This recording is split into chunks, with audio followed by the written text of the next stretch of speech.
तो लोगों को मैं अक्सर देखता हूं कि अक्सर इस बात को लेकर परेशान रहते हैं और क्वेश्चन उठाते रहते हैं कि मैं ज़्यादा पढ़ा लिखा नहीं हूं, मेरे पास पैसे नहीं हैं, मैं बड़े शहर में नहीं रहता हूं, मैं तो दूर दराज के गांव में रहता हूं, मुझे बहुत सारा बिजनेस जो टेक्निक है वो मुझे पता नहीं है, तो फिर मैं व्यापार कैसे कर सकता हूं, मैं बिजनेस कैसे कर सकता हूं। कोई ज़रूरत नहीं है इन बातों की चिंता करने की, इन बातों के लिए आपको परेशान होने की ज़रूरत ही नहीं है।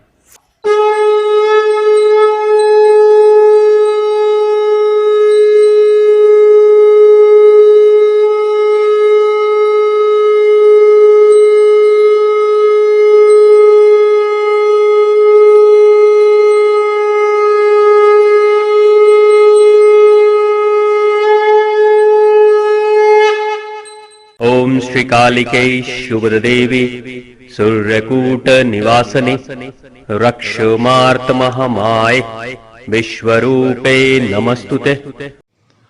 नमस्कार स्वामी जी।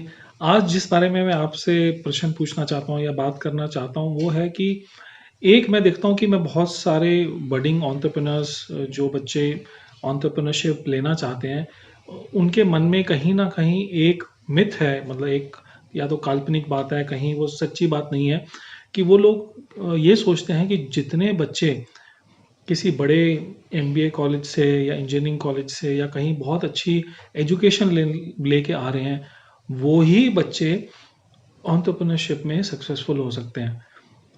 तो मुझे बस मैं आपसे ये जानना चाहता हूँ कि आपके इस बारे में क्या विचार हैं? क्या एक अच्छा एजुकेशन का बैकग्राउंड होना और स्पेशली कोई नॉलेज या कोई स्किल को आप जब एक्वायर करते हैं क्या वो ही आपको डेवलप करता है एक अच्छा एंटरप्रेन्योर बनने के लिए? क्या ऐसा भी हो सकता है कि आप जैसे बहुत सारे लोगों के साथ में टच में रहते हैं जो छोटे गाँव से, कस्बों से और छोटे शहरों से आते हैं, क्या वो बच्चे भी अगर उनके पास कोई बहुत फॉर्मल एजुकेशन अगर उनके पास नहीं है, तो क्या वो बच्चे क्या चीज़ें कर सकते हैं कि उनको भी एक अपने स्किल्स को यूज़ करने के लिए, एक एंटरप्रेन्योरशिप को लेने के लिए या उसमें एंटरप्रेन्योर बनने के लिए उनके पास क्या चीज़ें होनी चाहिए और क्या वो सब ये चीज़ें करने के बाद में आपको लगता है कि वो भी अचीव कर सकते हैं? क्या फॉर्मल एजुकेशन बहुत ज़रूरी है एक एंटरप्रेन्योर बनने के लिए? तो इस बारे में मैं चाहूँगा कि आप अपने कुछ विचार शेयर करें हमारे साथ में। धन्यवाद भगवान। एक साधक की तरह एक एंटरप्रेन्योर को, एक व्यापारी, एक रोजगार, एक गायक, एक सिंगर, एक आर्टिस्ट को एक साधक की तरह से, जैसे एक स्पिरिचुअल पर्सन, एक आध्यात्मिक इंसान साधना करता है, उसी तरीके से आपको अपने क्षेत्र में साधना करनी पड़ेगी। और जब आप साधना करोगे तो ये जो ब्रह्मांड की ऊर्जा है, स्पिरिचुअल एनर्जी, आध्यात्मिक ऊर्जा है, वो गूंगी बहरी नहीं है, वो सुनती है। जब लंबे समय तक आप दुनिया के किसी भी कोने में बैठकर अगर किसी भी खास चीज़ पे रिसर्च कर रहे हो, ढूंढ रहे हो और बेहतर करने की कोशिश कर रहे हो, बेहतर देने की कोशिश कर रहे हो, तो आपको इस बात की परवाह करने की ज़रूरत नहीं है कि दुनिया के किस कोने में बैठे हो, आपके पास कस्टमर चल कर आएगा। एक छोटा सा प्रसंग, मुझे सौरभ जी आपको भी पता होगा, इंटरनेट पे उसकी बड़ी चर्चाएं चल रही हैं। मिट्टी कूल के नाम से जी। एक कुम्हार की कहानी सामने आ रही है कि एक कुम्हार जो मिट्टी का घड़ा और वो करता था, बनाता था अपने छोटे से चाक पे। तो एक समय किसी दिन अपनी वाइफ से उसको बड़ा प्रेम था और उसके हृदय में ये हुआ कि मैं अपनी वाइफ को शायद अब किसी ओकेजन में, बर्थडे या पता नहीं किस ओकेजन में, वो कोई गिफ्ट करना चाह रहा था। तो उसने ये सोचा कि मैं अपनी वाइफ को एक नई कोई कलाकृति बनाकर आज गिफ्ट करूँगा। क्योंकि उसके पास दूसरा कोई कैपिटल था नहीं, तो उसने सोचा कि मैं ऐसा ही कुछ करता हूँ, अपने जो काम कर रहा हूँ इसी में बेहतर कुछ करता हूँ। तो उसने बढ़िया सुंदर से कुछ तैयार किया था और वो गिफ्ट किया अपनी वाइफ को। वाइफ को बड़ा पसंद आया क्योंकि वाकई वो नई चीज़ थी। तो जब उसकी जो धर्म पत्नी है वो देखती है और कहती है, ये तो बड़ी अच्छी चीज़ आपने बना दी, ये बड़ी सुंदर है। और उसको देखकर जब पत्नी ने कहा था कि जब आप ऐसी चीज़ करते हो तो कुछ ऐसा ही कोई कलाकृति और क्यों नहीं करते, कुछ नया क्यों नहीं ढूंढते? घड़ा बनाना, सुराही बनाना, ये तो ऑर्डिनरी सी चीज़, आप कुछ नया ढूंढो ना, कुछ नई आकृति तैयार करो ना।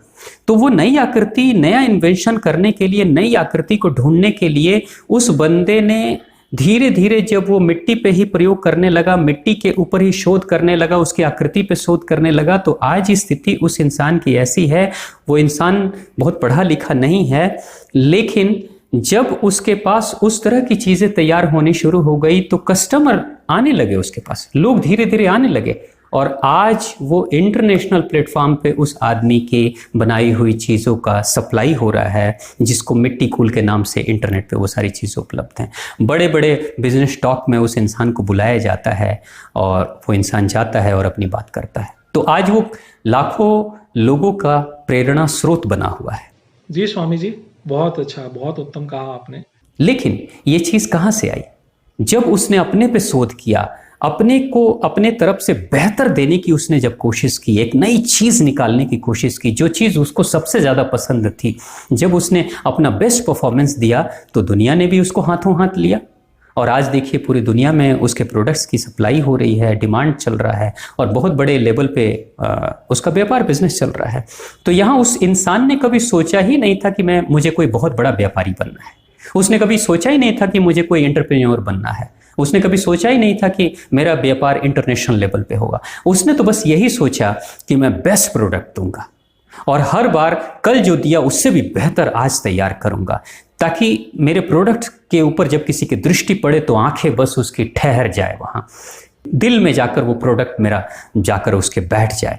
तो बस उस इंसान ने सारी मेहनत, सारी मशक्कत सिर्फ अपने प्रोडक्ट की क्वालिटी पे ध्यान दिया, और प्रोडक्ट की क्वालिटी को बेहतर करने के लिए वो दूर दराज में वो इंसान मेहनत करते चला गया। आज नतीजा है कि दुनिया उसके प्रोडक्ट की डिमांड कर रही है, दुनिया के कोने कोने में उसके प्रोडक्ट उपलब्ध हैं। जी गुरुजी, आप देखिए, तो एक जो नया व्यापारी है, नया व्यवसायी है, उसको इस बात की चिंता करने की जरूरत क्या है कि इंटरनेशनल लेवल पे मैं कैसे पहुंचूंगा। उसको इस बात की चिंता करने की जरूरत क्या है कि मैं मार्केटिंग कैसे करूंगा या मेरा कैपिटल कैसे आएगा। उसको इस बात की चिंता करने की जरूरत ही नहीं है। अगर कोई इंसान जो लेमैन है, जिसको बिजनेस का ABCD भी नहीं पता है, उसको क्या जरूरत है इस बात के लिए हेडक पालने की कि मैं बैलेंस शीट कैसे मैनेज करूंगा, मैं बही खाता कैसे लिखूंगा। जरूरत ही नहीं। बस वो प्रोडक्ट तैयार करे, बही खाता मेंटेन करने के लिए, मार्केटिंग पार्ट देखने के लिए, नेशनल इंटरनेशनल लेवल पे पहुंचाने के लिए, वेबसाइट बनाने के लिए दुनिया के लोग उपलब्ध हैं। आपके अंदर अगर वो हुनर है और आपके हुनर के उस प्रोडक्ट को बेचने के लिए या उसकी डिमांड पूरी दुनिया में है, तो दुनिया आपको खुद रास्ते बता देंगी कि कैसे आप अपने इस प्रोडक्ट को दुनिया के कोने कोने तक पहुंचा सकते हो। जी बहुत अच्छा, ये तो मैंने भी नहीं सोचा था। आपकी नॉलेज एंटरप्रेन्योरशिप और इस बिजनेस के बारे में बहुत अच्छी है, मैं ये कहना चाहूँगा। तो लोगों को मैं अक्सर देखता हूं कि अक्सर इस बात को लेकर परेशान रहते हैं और क्वेश्चन उठाते रहते हैं कि मैं ज़्यादा पढ़ा लिखा नहीं हूँ, मेरे पास पैसे नहीं हैं, मैं बड़े शहर में नहीं रहता हूँ, मैं तो दूर दराज के गाँव में रहता हूँ, मुझे बहुत सारा बिजनेस जो टेक्निक है वो मुझे पता नहीं है, तो फिर मैं व्यापार कैसे कर सकता हूँ, मैं बिजनेस कैसे कर सकता हूँ। कोई ज़रूरत नहीं है इन बातों की चिंता करने की। सर, इन बातों के लिए आपको परेशान होने की ज़रूरत ही नहीं है। आप जाइए और जाकर देखिए कि दुनिया के बड़े बड़े बिजनेस स्कूल से निकलने वाले प्रोडक्ट कितने बड़े बिजनेसमैन बने। जाकर देखिए, आप जाकर देखिए कि पॉलिटिकल साइंस पढ़ने के बाद से कितने लोग पॉलिटिशियन बने, ये भी जाकर देखिए। आप जाकर देखिए कि साइंस की पढ़ाई करने के बाद से कितने लोग साइंटिस्ट बन जाती हैं, ये भी जाकर देखिए। और संगीत स्कूल से निकलने वाले कितने लोग लता मंगेशकर जैसे सिंगर बनते हैं या किशोर कुमार जैसे या मुकेश जैसे सिंगर बनते हैं, ये भी जाकर देखिए। ये स्कूलों से, बिजनेस स्कूलों से और इन जगहों से अगर बिजनेसमैन या पॉलिटिशियन या समाज सेवी या साइंटिस्ट तैयार होते तो आज सिर्फ बड़े बड़े स्कूलों के पास ही बड़े बड़े प्रोडक्ट्स और बड़े बड़े हाईली क्वालिफाइड लोग ही उपलब्ध होते और यही दुनिया को चलाते। नहीं, ऐसा नहीं। जी जी जी, बिल्कुल, बहुत बढ़िया। आप फेसबुक के मालिक को देख लीजिए, क्वालिफिकेशन देख लीजिए, पास आउट वो किस लेवल पे गए हैं ये देख लीजिए, और एकेडमिक क्वालिफिकेशन उनका कितना फ्लॉप रहा है वो भी देख लीजिए। आप दूसरे बिजनेस इंडस्ट्रीज के जो हेड हैं उनकी स्थिति देख लीजिए कि उनकी क्या स्थिति है। तो यहां आपको इस बात की चिंता करने की जरूरत नहीं कि आपके पास पैसे हैं, कैपिटल है, नहीं है, मार्केट है, छोटा शहर है, बड़ा शहर है, आप गांव में रहते, कोई जरूरत नहीं। आपके पास बेस्ट क्या देने के लिए इस दुनिया में है, आप क्या बेस्ट दे सकते हो वो दो। अगर कोई मूर्तिकार है, जैसे एक बार बात आई थी एक मूर्तिकार की कि मूर्तिकार मूर्ति तराश रहा था, बहुत सुंदर मूर्ति बना रहा था। तो एक कस्टमर आता है और कहता है कि मुझे आपकी ये मूर्ति खरीदनी है। तो वो बोला ठीक है, थोड़ी देर रुको, मैं बहुत महत्वपूर्ण काम कर रहा हूँ, क्योंकि मूर्ति की नाक को बना रहा था, वो बड़ी सी मूर्ति थी। कस्टमर बैठता है, कस्टमर कहता है ये मूर्ति बहुत सुंदर बन रही, कहाँ लगाओगे? तो उसने कहा कि 22 फीट ऊपर पिलर पे ये मूर्ति लगेगी, 22 फीट ऊपर पिलर पे ये मूर्ति लगेगी। तो कस्टमर कहता है 2 मूर्ति लगेगी क्या? तो नहीं, एक ही मूर्ति लगेगी। तो 2 मूर्ति तो है, पहले से एक मूर्ति बनी हुई है और ये दूसरी मूर्ति तुम बना रहे हो, क्यों बना रहे हो? तो बोला कि वो जो पहली वाली मूर्ति है बन के तैयार तो हो गई, लेकिन उसके नाक पे थोड़ा सा क्रैक आ गया है, नाक पे क्रैक आ गया है। तो जो कस्टमर आया था वो कहता है तुम भी बड़े मूर्ख हो, 22 फीट ऊपर पिलर पे कोई मूर्ति खड़ी होगी, नीचे से जब लोग देखेंगे तो किसकी नजर जाएगी नाक के उस बारीक क्रैक के ऊपर? मैं भी देख रहा हूं नाक में जो बारीक क्रैक है उसको तो तुम ऐसे ही वो दूर से वो दृष्टि से वो दिखाई नहीं देगी उतने हाइट पे जाकर, है ना? उसको तो तुम ऐसे ही ऊपर से थोड़ा सा पेंट पॉलिश मार कर और मूर्ति लगा सकते थे। डबल मेहनत करने की क्या जरूरत है? 2 मूर्ति बनाने की क्या जरूरत है? वो कहता है कि तुम बड़े मूर्ख हो। तो जो मूर्तिकार है वो कहता है साहब, दुनिया को नहीं पता चलेगा, लोग नहीं देख पाएंगे, लेकिन मेरी आत्मा तो कहेगी ना कि मैं खंडित मूर्ति को लगाया हूं। जो मेरी क्वालिटी है, मेरे हाथों का जो हुनर है कि मैं जब भी अपने कस्टमर को दूंगा तो बेस्ट दूंगा। जब तक मेरी आत्मा इजाजत नहीं देती है, यानी क्वालिटी कंट्रोल मेरी आत्मा के पास में है, जब तक मेरी आत्मा मेरी क्वालिटी को अप्रूव्ड नहीं कर देती है, तब तक मैं कस्टमर को ओके नहीं करता और कस्टमर को बोलता नहीं कि ये प्रोडक्ट आपका रेडी है। तो मेरी आत्मा कह रही है कि मूर्ति के नाक पर क्रैक आ चुका है। तुमने ऐसा कोई वादा कस्टमर से तो किया नहीं है कि मूर्ति के नाक पे क्रैक वाली मूर्ति हम देंगे। जब ऐसा कोई वादा नहीं किया है तो फिर प्रोडक्ट की क्वालिटी में कॉम्प्रोमाइज क्यों करेंगे? क्योंकि क्रैक वाला पैसा तो वो भी नहीं देगा। जी स्वामी जी, बहुत अच्छा, बहुत उत्तम कहा आपने। तो एक मूर्तिकार, अब वो मूर्तिकार, आपको क्या लगता है कि क्या उस मूर्तिकार के जिंदगी में कभी काम की कमी आएगी? क्या कभी उसके रोजी रोटी के लाले पड़ेंगे?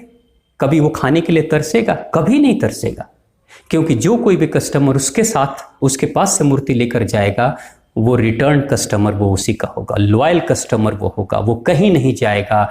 फर्स्ट प्रायोरिटी में अगर कोई दूसरा कस्टमर कहेगा मुझे मूर्ति बनवानी है, तो वो फर्स्ट प्रायोरिटी में वो उसी मूर्तिकार का नाम सजेस्ट करेगा कि जाओ उससे मूर्ति बनवा लो, क्योंकि वो जो कहता है वो करता है, उसकी क्वालिटी में कभी कॉम्प्रोमाइज नहीं होता है। क्या आपको लगता है कि ऐसे लोगों को कभी रोजगार, व्यापार या रिसेशन का कोई लॉस होने वाला है?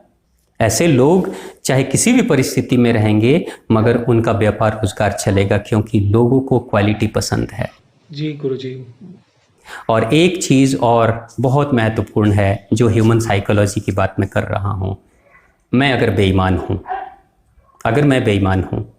और अगर मैं मार्केट में जाता हूं, कि मैं किसी सेल्समैन के पास जाता हूं और मैं किसी प्रोडक्ट खरीदने की ख्वाहिश लेकर जाता हूं, तो मैं चाहे कितनी भी बेईमानी से पैसा कमाता हूं, लेकिन मैं अपने उस सामने के सेल्समैन से यही उम्मीद करूंगा कि वो ईमानदारी की बातें करे और बेहतर प्रोडक्ट दे। वो बातों में बेईमानी ना करे और प्रोडक्ट में बेईमानी ना करे, जबकि मेरे पैसे बेईमानी वाले हैं। तो प्रत्येक इंसान चाहे कितना भी करप्ट और बेईमान क्यों ना हो, लेकिन दूसरों से ईमानदारी की उम्मीद करता है। मालिक स्वयं कितना भी करप्ट और बेईमान क्यों न हो, लेकिन नौकर ईमानदार ढूंढता है। माता पिता खुद चाहे कितने भी बुरे क्यों न हो, लेकिन अपने बच्चों से अच्छे संस्कार की ही उम्मीद करते हैं। ये जिंदगी का, दुनिया का नियम है। मैं आपकी बात से बिल्कुल सहमत हूँ जी, शुक्रिया। बस आप ऐसे ही मार्गदर्शन करते रहिए। मुझे एक बेसिक चीज़ और भी लगती है कि 10% ऑफ जो है वर्ल्ड पॉपुलेशन है, वो बाकी 90% वर्ल्ड पॉपुलेशन को एम्प्लॉय करता है या उनको जॉब्स देता है। जो भी यहाँ इंडिया के युवा हैं, वो 90% में क्यों आना चाहते हैं, वो 10% में क्यों नहीं आना चाहते? वो रेदर देन जॉब सीकर की जगह जॉब गिवर या लोगों को जॉब अपॉर्चुनिटीज देने में क्यों नहीं आते हैं? और ये सब एक, जैसे आपने भी कहा, एक कॉन्फिडेंस की बात है, एक स्किल सेट की बात है, अपने काम को अच्छे से जांचने की बात है, या वो वैल्यू प्रोवाइड करने की बात है कि जब आप एक वैल्यू प्रोवाइड करेंगे, मार्केट के गैप्स को समझेंगे, तो आप ज़रूर उस चीज़ में सक्सेसफुल हो पाएंगे। सिंसियरिटी और विल पावर तो होना बहुत ज़रूरी है किसी भी काम को चाहे करने के लिए। आजकल जॉब्स में और बिजनेस या एंटरप्रेन्योरशिप में भी मुझे लगता है कि बहुत ज़्यादा डिफरेंस नहीं रह गया। दोनों में डायनामिज्म जो है वो एक जैसा है, दोनों ही बहुत डायनामिक हैं, दोनों डिमांडिंग हैं, दोनों में ही बहुत स्ट्रेस है। बट अगर आप रिटर्न्स की बात करें, तो जो जॉब में रिटर्न मिलता है वो 1 पैसा मिलता है, तो शायद एंटरप्रेन्योरशिप में 100 पैसा मिलता है। और मुझे खाली पैसे से ही ना रिलेट करके मैं सैटिस्फैक्शन की बात करूँ या इम्पैक्ट की बात करूँ, क्योंकि लाइफ का पर्पस होना चाहिए कि आप कितनी लाइफ्स को टच कर पाए, कितना बड़ा आपने इम्पैक्ट क्रिएट कर दिया। तो मुझे लगता है एंटरप्रेन्योरशिप के थ्रू आप एक बहुत बड़ा इम्पैक्ट क्रिएट कर सकते हैं, आप बहुत सारी लाइफ्स को टच कर सकते हैं, उन लाइफ्स को अच्छा बना सकते हैं। तो बेसिक एक चीज़ ये है कि रेदर देन, मैं बस यही कहना चाहूँगा आखिर में, चाहूँगा कि आप एंटरप्रेन्योरशिप को लीजिए, अगर क्योंकि कहीं न कहीं अगर वो आप में कुछ स्किल सेट हैं जिनको आप लगता है कि आप उसको एक बिज़नेस मॉडल बना सकते हैं, उस आइडिया को बड़ा कर सकते हैं और जॉब अपॉर्च्युनिटीज़ क्रिएट कर सकते हैं, आप एक अपने लिए ओवरऑल मार्केट में डिमांड खड़ा कर सकते हैं, तो ज़रूर करना चाहिए। जॉब्स भी अच्छी हैं, बट जॉब्स में खाली आपके दिमाग में एक चीज़ आनी चाहिए कि rather than a job seeker you should become seller of your skills. आप जॉब ये ना सोच के जाएं कि आप जॉब लेने जा रहे हैं, ये सोचने जाइए कि आप अपने स्किल्स को बेचने जा रहे हैं। आप अगर यही सोच रख लेंगे तो आपकी जो आपका सोचने का तरीका चेंज हो जाएगा। उसी तरह जो आपको जॉब जो अपॉर्चुनिटी आपके साथ शेयर कर रहे हैं, जो आप उस तरफ बैठे हुए हैं टेबल के, उनका भी नज़रिया आपकी तरफ बहुत ज़रूर चेंज हो जाएगा। बहुत बहुत शुक्रिया स्वामी जी, आप ये ज्ञान और हम सबको गाइडेंस के लिए। धन्यवाद भगवान, धन्यवाद।